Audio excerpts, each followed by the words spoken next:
Testing, testing.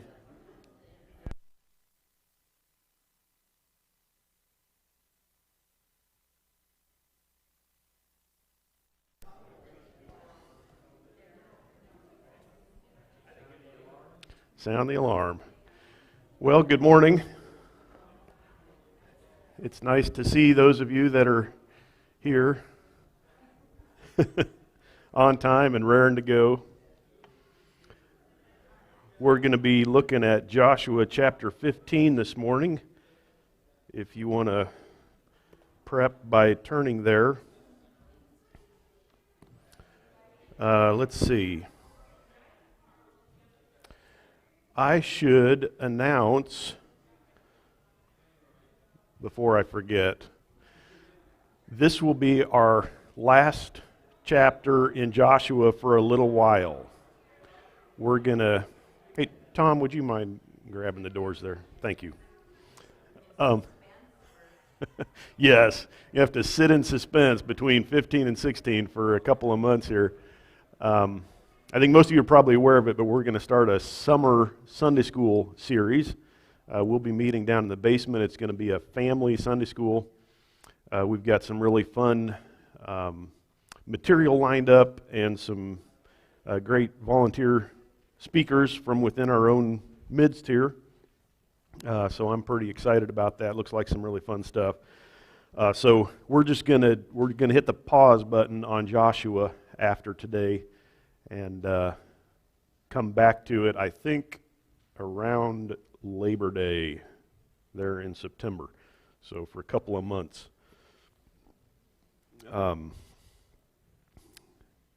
No questions on that. Good. Chapter 15, if you've taken a glance at it, is kind of long. And we're gonna wipe this sucker out today, which means we're not going to look at pictures of every site that's listed because there's a bunch. And this is just Judah, well over 100 of them here. But in the material I work with here, I have pictures of almost all of these sites. But I understand that that's boring for most people. So I'm gonna go through and describe with you the borders, and we'll look at just a few representative pictures of some of these areas and call it good with that. So Joshua 15 is the legal description of the land allotted to the tribe of Judah. I know this sounds a little bit boring. It is a bit tedious in some ways. When was the last time you hauled out the legal description of your house or your farm acreage or whatever? I mean, it's necessary, it's important, but it's not all that interesting until you have need of it. So, in a sense, that's a little bit what this is like too. Really, really important to the people of Judah that inherited this land. This is their legal description of what land they were given. Somebody asked me, okay, so this is a map of the tribal allotments, and somebody asked me not too long ago how it compared to the size of Cass County. I showed you Israel versus Nebraska a few weeks ago. So I scaled Cass County and put it on there, and you can see it's the tribe of Judah, which is that greenish area, is several times the size of our county. You can probably pick yourself out there if you're a Cass County resident. The red are the inhabited areas. Louisville is Plattsmouth is the big red one in the upper right-hand corner.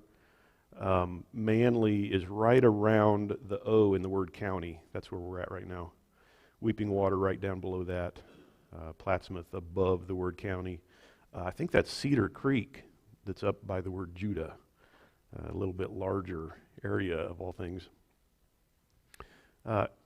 So you can get an approximate size estimate here if you know our county. Cass County is like 35 miles across, and I think about 20 top to bottom. So it gives you an estimate there. A quick outline of this book. There's four basic sections. We have a border description of Judah, so it'll actually trace the border, south, east, north, and west. We have a pause where we talk about Caleb, he was also the subject of the previous chapter. Then we have city lists for Judah, and they're kind of arranged by district. And then we have a special note on Jerusalem at the very end. So, let's jump right in, if I can get my glasses on here. Joshua chapter 15. Now the lot for the tribe of the sons of Judah, according to their families, reached the border of Edom. That is way down in the southeast. You can see Edom on that map there. So that's about where we're going to start. To the wilderness of Zin at the extreme south, and their south border was from the lower end of the Salt Sea, from the bay that turns to the south. Then it proceeded southward to the ascent of Akrabim, and continued to Zin, and then went up by the south of Kadesh Barnea, and continued to Hezron, went up to Adar, and turned about to Karka. Many of these are names that only appear here in the entire Old Testament, so you're forgiven if you don't recognize them. Okay. Verse 4, and it continued to Osman and proceeded to the brook of Egypt, and the border ended at the sea. This shall be your south border. So let me just quick show you a map. If you plot that out, where it goes, running from the southern end of the Dead Sea, around to the ascent of Akrabim, squiggle around to Zin, Nahal Zin, which is a beautiful place to visit, by the way. It's kind of a national park. It's gorgeous canyon country. Swings farther south. Kadesh Barnea, we know for sure where that's at. The others are a little bit of a guesstimate. They're just city names given there. There are a number of smaller springs in this area that were inhabited, and we think that's what those are. Then moving further to the west, the border follows the drainage of what turns into the Brook of Egypt, and you can see the Brook of Egypt popping out on the Mediterranean Sea way down there. So that's their southern border. Let me show you just a few pictures. The Salt Sea, this southern border starts at the end of the Salt Sea. You visited Salt Lake City at some point? Might look a little bit familiar, all that salt that they collect. Just crystal clear water, usually, because nothing can live in it. Fun to float in. The ascent of, if I can get it to actually change, of Akrabim, the steps that you see there are actually a Roman addition that they cut into the rock to kind of smooth the transition through here, but it's a well-known route. Nahal Zin, like I said, beautiful country, water in the desert, canyon country. This is if you're down in it. If you're up on the flat, it just looks flat, kind of like the Grand Canyon, right? Until you get up to it, there's not a whole lot to see. Kadesh Barnea, which is actually in the modern state of Egypt. This is not within Israeli territory right now. And then swinging clear out to the Brook of Egypt, or the Wadi el-Arish, which much of the year is dry. Here you can see it's just sand because it's the dry time of year. But it does eventually dump out, when there is water there, onto the Mediterranean Sea right here at El-Arish. That was pretty painless, wasn't it? That's the southern border. Okay, good. The eastern border is really simple. Excuse me. Verse 5, the east border was the Salt Sea, as far as the mouth of the Jordan. And then he goes on to the border of the north. So on the east, it's just the edge of the Salt Sea. Can't get much easier than that. Reminds me a little bit.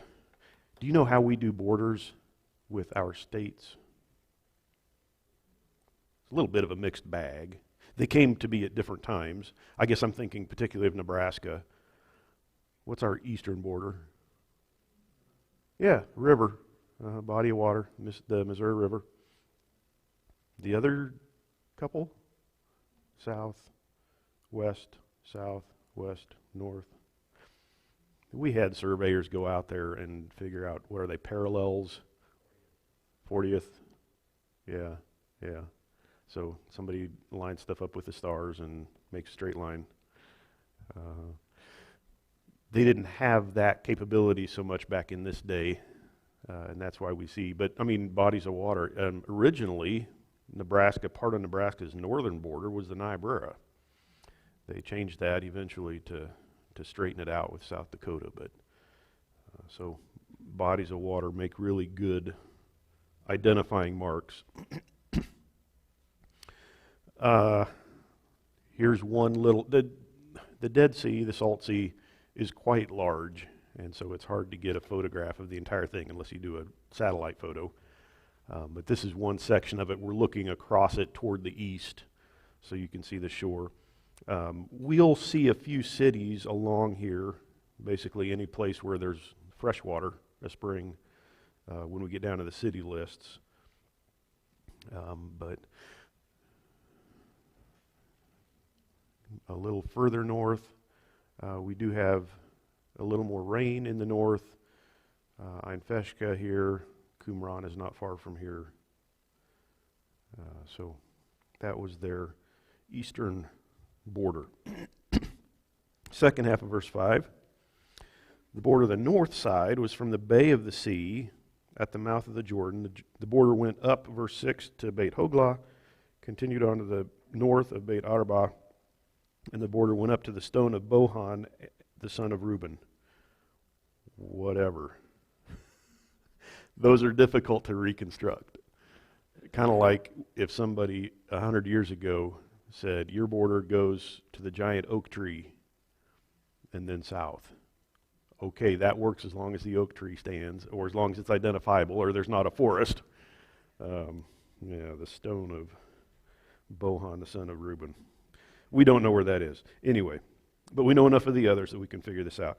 The border went up to Debir from the valley of Achor and turned northward toward Gilgal, which is opposite the ascent of Adumim, which is on the south of the valley. The border continued to the waters of En-Shemesh, and it ended at En-Rogel. En-Rogel is just in the valley right south of the city of Jerusalem. Verse 8, the border went up from the valley of Ben Hinnom, which is again on the side of Jerusalem, to the slope of the Jebusite on the south, that is Jerusalem. And the border went up to the top of the mountain, which is before the valley of Hinnom, to the west, which is at the end of the valley Rephaim toward the south. So we're crossing over what's the watershed. It's kind of, continental divide isn't quite the right word, but it's the same concept. The watershed between stuff that drains east toward the Dead Sea and west toward the Mediterranean. Verse 9, from the top of the mountain, the border curved to the spring of waters at Nephtoah and proceeded to the cities of Mount Ephron, and then the border curved to Baalah, that is Kiriath Yearim, and the border turned about from Baalah westward to Mount Seir and continued to the slope of Mount Yearim on the north, that is Chesalon, and went down to Beit Shemesh. Beit Shemesh is a well-known city, and continued through Timnah, another well-known city. And the border proceeded to the side of Ekron northward, so it passed by on the north side of Ekron. And then the border curved to Shikkeron and continued to Mount Baalah and proceeded to Yavneel, and the border ended at the sea. So, let me show you quickly. This is what that border looks like if you plot it on a map, or something very close to this. You can see the big yellow thumbtack for Jerusalem. This description gets quite detailed right in through that section. And then there's a number of places further on here that are easily identifiable, so we may not have every valley correct on this line, but it's pretty close. By the way, this will be the southern border of Benjamin, which is north of Jerusalem, and Dan, which is around Beit Shemesh and north of Beit Shemesh. Let me show you a couple of pictures that have labels on them. And the point is not that you'll recognize these places or remember anything out of this. My hope is that it demonstrates for you the geography here is clear enough that we can actually trace the line up valleys, across mountains, and things like that. Guys that know this kind of stuff have put this together, and I think it's kind of cool. Here we are down at Jericho, and there are actually 3 tribes that meet fairly closely here, and based on their descriptions, to the right, the upper right, is Judah's border. The tribe of Benjamin, we'll see later on, goes clear to the Jordan River, and then Manasseh and Ephraim are off to their north.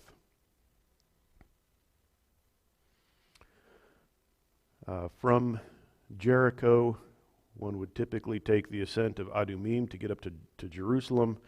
This is the route that the Good Samaritan came down when he ran across the guy that had been attacked by thieves. It's wilderness, desert country. And the border runs up here between Judah and Benjamin, runs up just to the south of that. Like I said, in the area of Jerusalem, this gets quite detailed. And Rogel is a spring. Do you remember when Solomon was made king? They did it in a hurry because one of his brothers was starting his own coronation ceremony. Solomon's was up at, I didn't put it on there, was up right up here. Sorry, the name is skipping my mind. The spring there. This is embarrassing. Hezekiah's tunnel, the Gihon spring. That's where Solomon was coronated, and at the same time, his brother was trying to be coronated down here at Ein Rogel.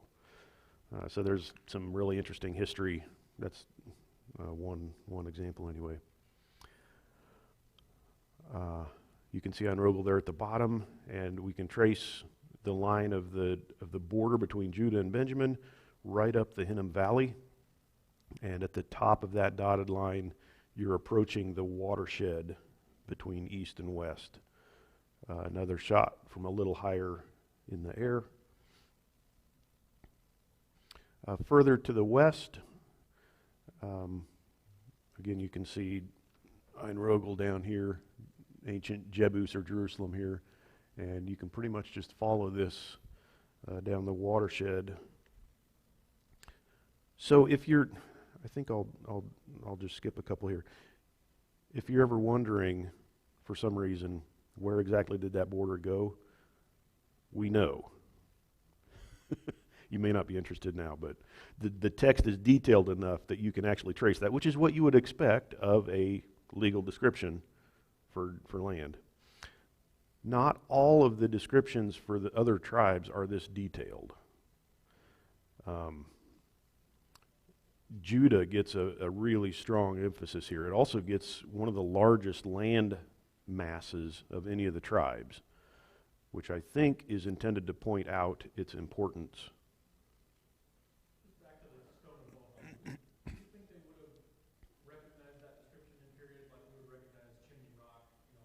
Or were there examples where they would actually hold on to carve something into a rock or lay claim to it somewhere? Yeah, that's a fascinating question. I do think they definitely would have known. I mean, they wouldn't have put it in here as a marker if it wasn't commonly recognized. Yeah, probably something like, what'd you say, Chimney Rock would be a good example, which, as you probably know, is disintegrating. Doesn't look today like it did 100 years ago, and probably will continue to disintegrate. And names change as well, or are lost. I was just reading the other day, Pikes Peak, which was named after the Pike expedition. When he first saw it, it had a different name. Sorry, I can't remember what it was. Jahaz or something. It had some, I don't know if it was an Indian name or something, but so they named it Pikes Peak in his honor, and we all know what that is today, but will we, 1,000 years from now, will it have a different name? Will something have shifted and It doesn't look like a yeah, I don't know. But they clearly understood what it was. And some of these things, I'm thinking of a couple other cases in the Old Testament where they seem to have been named after an event that took place there. And those, I think, are even more easily lost once people forget the event. A few generations go by, the story doesn't get passed down, or it's not associated with a certain place. So I think a lot of the stuff, I was just talking to Justin this morning about some Civil War stuff, I think a lot of that we still know because we have venerated those sites. We have kept the memory alive by preserving land, buildings, things like that. And if we hadn't done that, we'd be guessing. We might have it written down in an account, but where was that? We don't know. So, and this one over the 3.5 millennia that have passed, we don't know. Tom? Yes, there were disputes at times, especially after the split between the northern and southern kingdoms. There were a couple of times when the boundary was pushed back and forth. It no longer reflected this boundary, although the legal description would still be there, but the boundary between the two kingdoms did not follow this line. And there are actually a few places where it seems like a town is assigned to both the tribe in the north and the tribe in the south. So then you're like, did they just get to choose who lived there? Or there's a few uncertainties like that. So the tribes didn't fight much over tribal territory. Maybe that's, I don't know if that's what you were coming to. Uh-huh. Who moved the stone?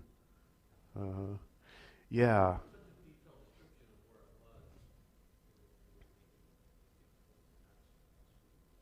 Yeah.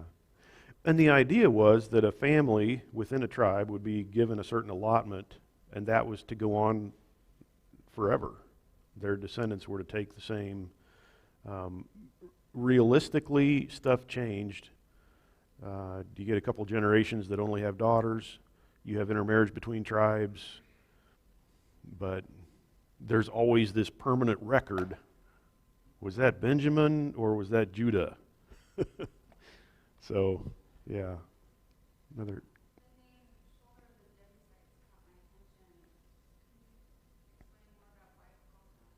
Yeah, that's, let's see, is this the best? You can see it on this photo. This one might be a little easier. So Jebus, or ancient Jerusalem, is green there. The shoulder is the hillside. To you, it looks like it's to the right. It's that today it's called Mount Zion. In David's day, there was no city there or anything. But yeah, that shoulder is a reference to the slope on the side of the hill there on the southern side. Yeah, thank you for asking that. I would have said more if I'd remembered to, but there's more here than I can deal with in detail. It's good to know you had a question on that. Okay, and ended at the sea. In about this area, Yavnayam, it would just been a little bit to the north of this. Then we finish up with verse 12. The western border was at the Great Sea, even its coastline. And this is the border around the sons of Judah according to their families. So from north to south, it's just the coast. And just to give you one shot of what that looks like from up high, it's a pretty straight, sandy coast.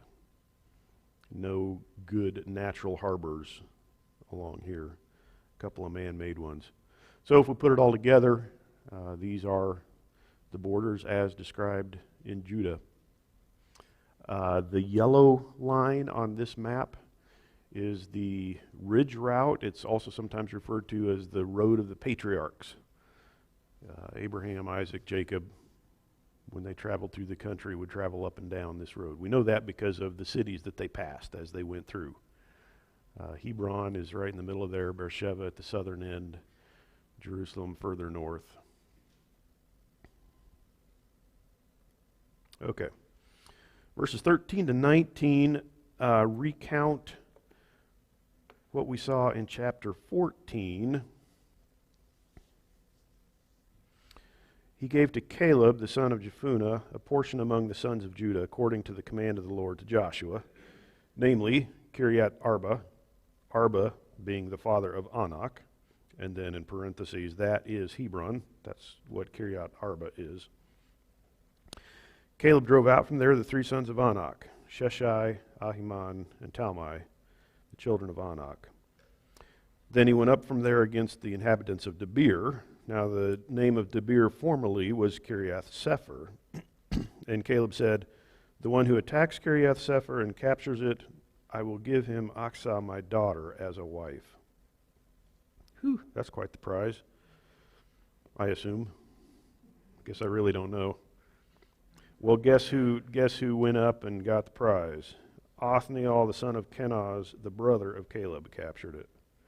So he gave him Aksah, his daughter, as a wife. I'm going to presume that 3,500 years ago, the genetic line was a little healthier than what it is today. We would frown on this kind of thing today. The guy marrying his niece. I'll just leave that there. It came about that when she came to him, she persuaded him to ask her father for a field. So she lighted from her donkey, and Caleb said to her, what do you want? Verse 19. Then she said, give me a blessing. Since you have given me the land of the Negev, give me also springs of water. So he gave her the upper springs and the lower springs. And it struck me after I had already loaded my PowerPoint that I failed to give you a photo of the upper and lower springs. My apologies. They're identifiable. You can go over there and take a picture of them just south of Debir. But I do have a couple other pictures for you. One are these two regions around Hebron and Debir that Caleb and his descendants took. The text later on will tell us specifically that the cities themselves were kept by the tribes. So they got land around the cities. They didn't actually own the entire city. This is close to Hebron in the fall. Lots of vineyards up there. And this is the city of Debir from the bottom. I realize you can't see a whole lot there, but it's also pretty because you got the little poppy flowers. So nice photo. Okay, verse 20. Here what we are stepping into is a series of city lists, and they're organized by district.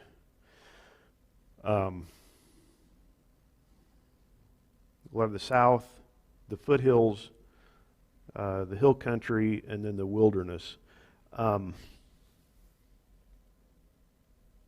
Verse 20, this is the inheritance of the tribe of the sons of Judah according to their families. The cities at the extremity of the tribe of the sons of Judah toward the border of Edom in the south were Kabzeel, Eder, Jagur, verse 22, Kena, Dimona, Adada, Kedesh, Hatzor, and Ithnan, 24, Ziph and Telem and Bealoth, 25, Hazor Hadattah, and Kirioth Hezron, which is Hatzor, 26, Amam and Shema and Moladah, 27, Hazar Gada and Heshmon and Beit Pelet, and Hatzar Shual and Beersheba and Biziothia.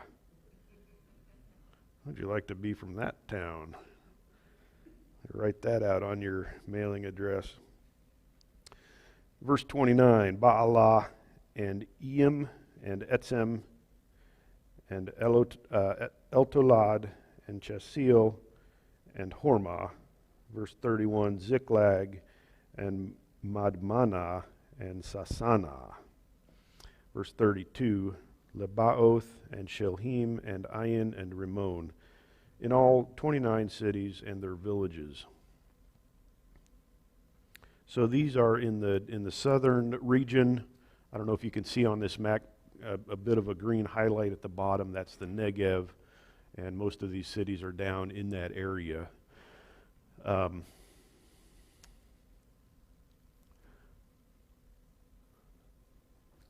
around and see what you're seeing. Okay. Yeah. They're tiny. If I could zoom in, if this was live and I was in Google Earth, I would zoom in and you could see just more than 100 cities on this map. A bunch of them have question marks because we don't know for absolute certain, but they're all over here, and the list I just read you was in the south. I don't know if you were counting. It seems there are actually, going with the NAS text here, it seems there are actually 36 cities listed there. There's some question about what the difference is there. It may be that some of them are not actually counted as cities and more of a region or something. Obviously, whoever wrote this, put this together, could see the same thing you and I see, and he felt comfortable saying, there's 29 cities there. So I'll go with it.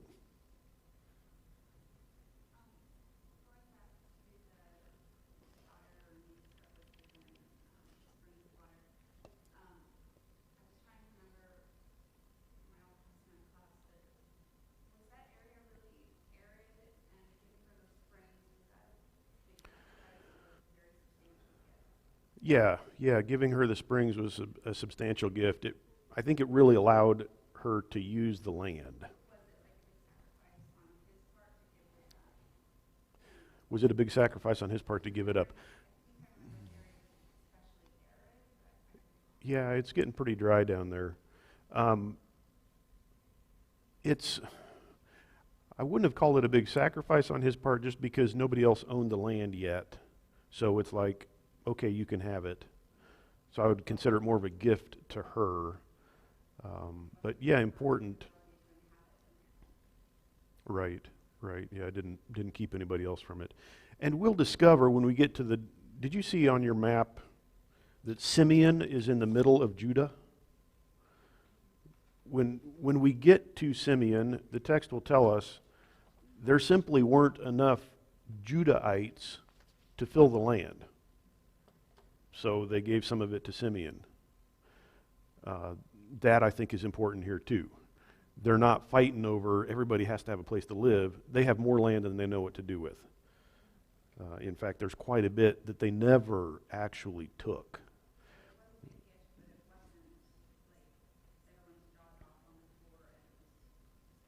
Right.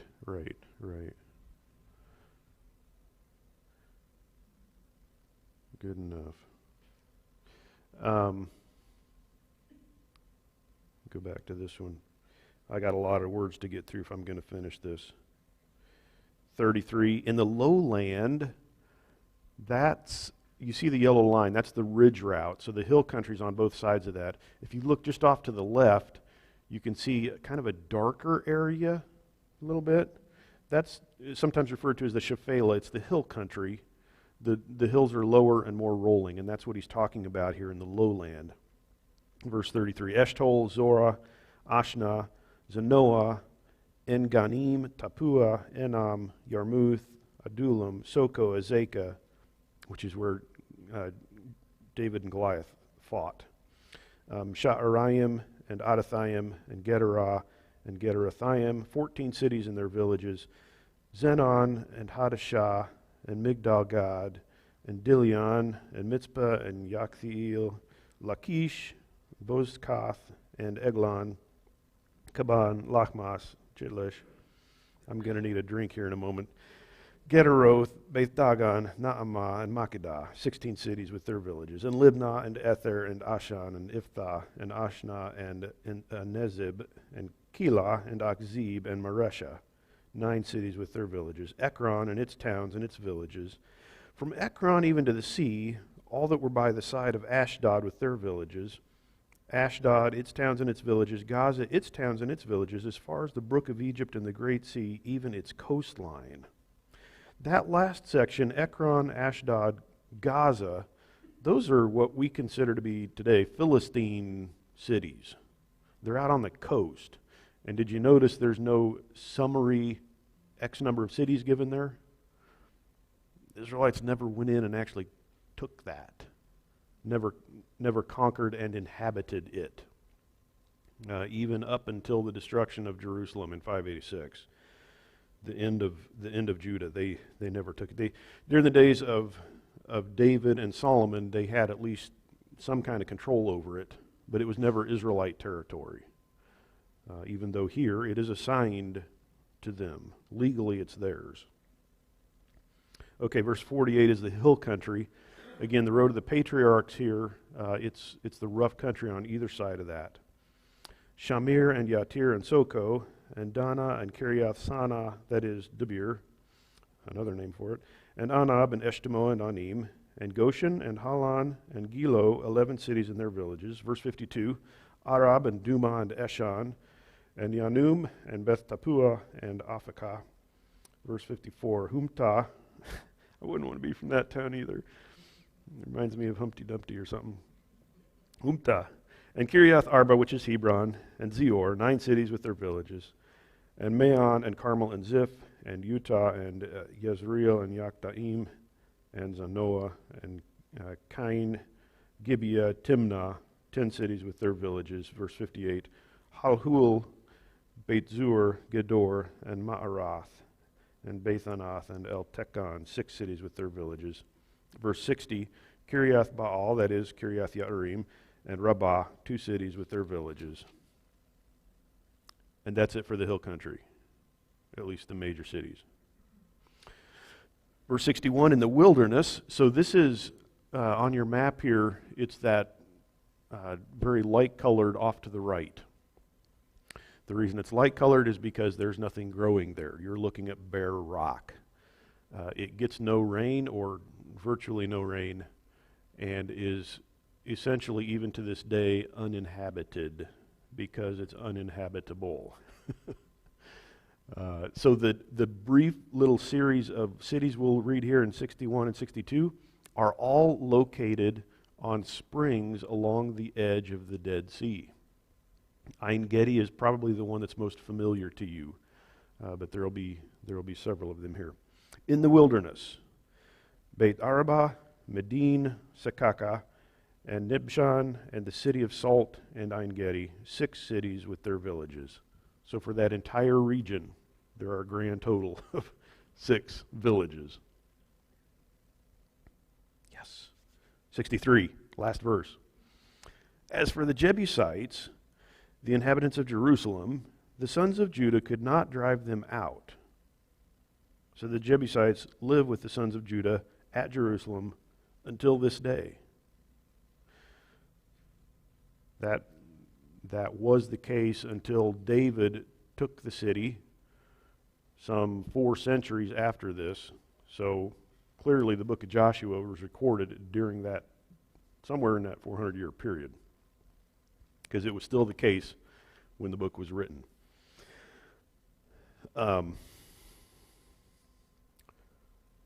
So an aerial shot of the blue is the old city. If you go there today, the old city surrounded by medieval walls is the blue there. The ancient city of Jebus, or the city of David, they sometimes call it, is on a little ridge that sticks off to the south.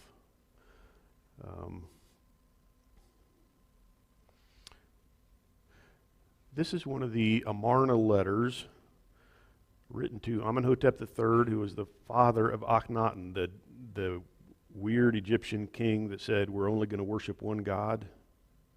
This was written to his papa from a guy in Jerusalem named Abdi Hepa in the early 1300s.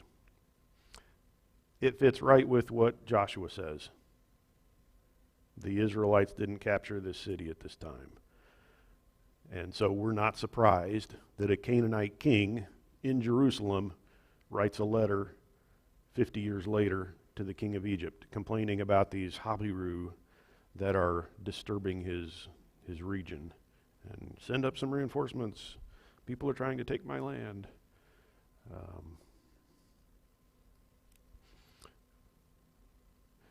This is some excavation that's taken place around the Gihon Spring there in Jerusalem. You might notice kind of the size of some of the stones. There's one perched on a pole above the guy's head that's standing there. These were put in place, built a great big tower there in the Middle Bronze Age, and that apparently was still standing even in the Iron Age.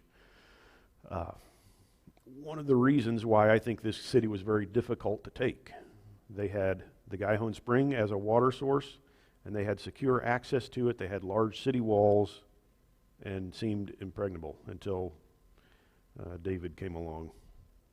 And just for kicks, this is what we think that city, it's a little model, this is what we think that city looked like about the time of David.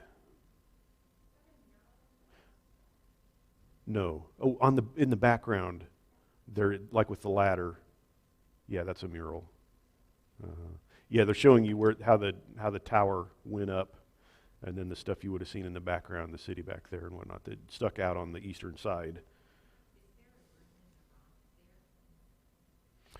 It's a hollow. What you're looking at is the outside of the base of a square tower that protected the spring. There were actually two of them, one on either side, and there was a pool that collected the water of the spring, and the guys would come through a tunnel out onto a little perch and drop their bucket down into the pool, so they had completely secure access to water. You might remember too, toward the end of the book of Judges, the Levite whose concubine runs away and he goes down south to get her and he's coming back. Eventually, the guys at Gibeah molest her and kill her. But on his way back, they pass Jerusalem. And his servant says, it's getting dark. We should stay the night. And the Levite says, let's keep moving so we can get to an Israelite city. And it's just, again, confirmation that Jerusalem was not taken by Judah. And I'm not quite sure how to evaluate that theologically. Jerusalem eventually became the place, not only the capital of the kingdom, but the place where the temple was built. Very important place to God. Did he just want to put that on hold for a bit? And save it for David? I'm not quite sure what to say. But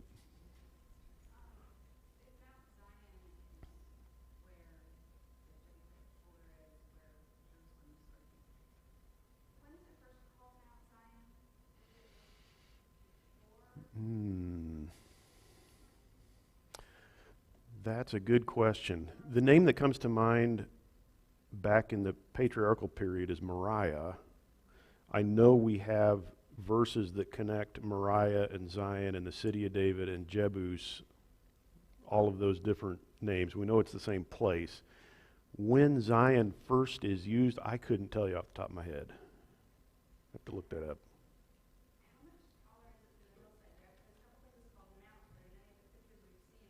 Mm-hmm. Right. Nothing snow-capped here, except in January every third or fourth year.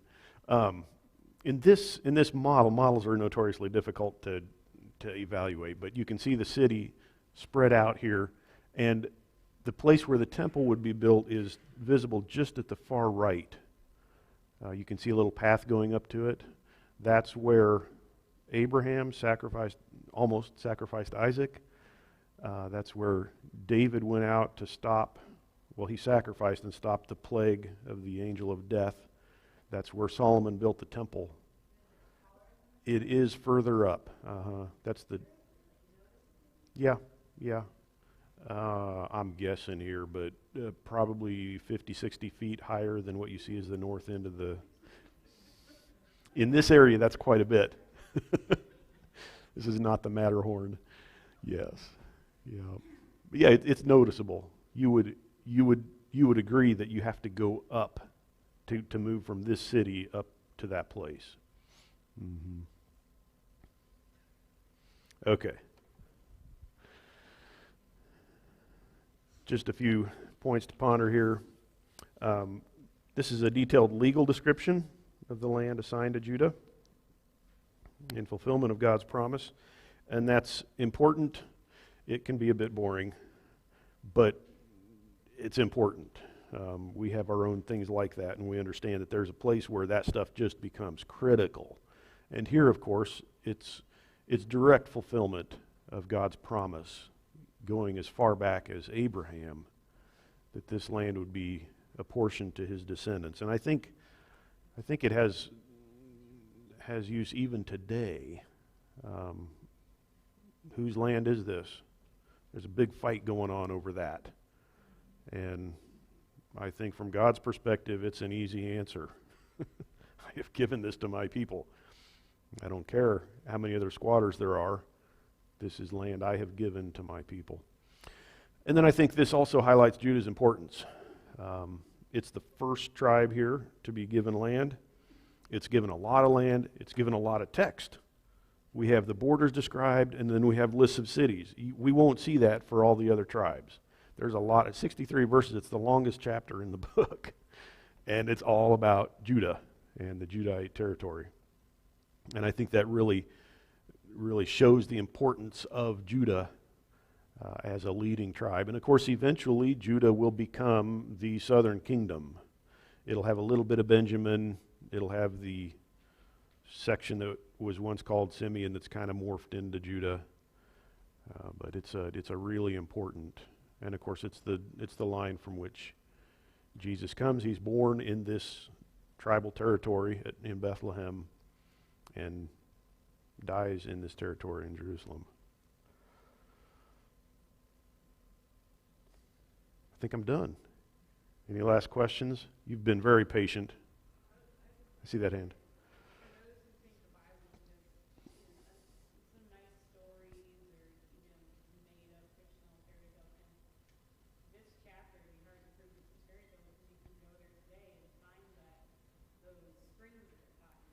Yeah.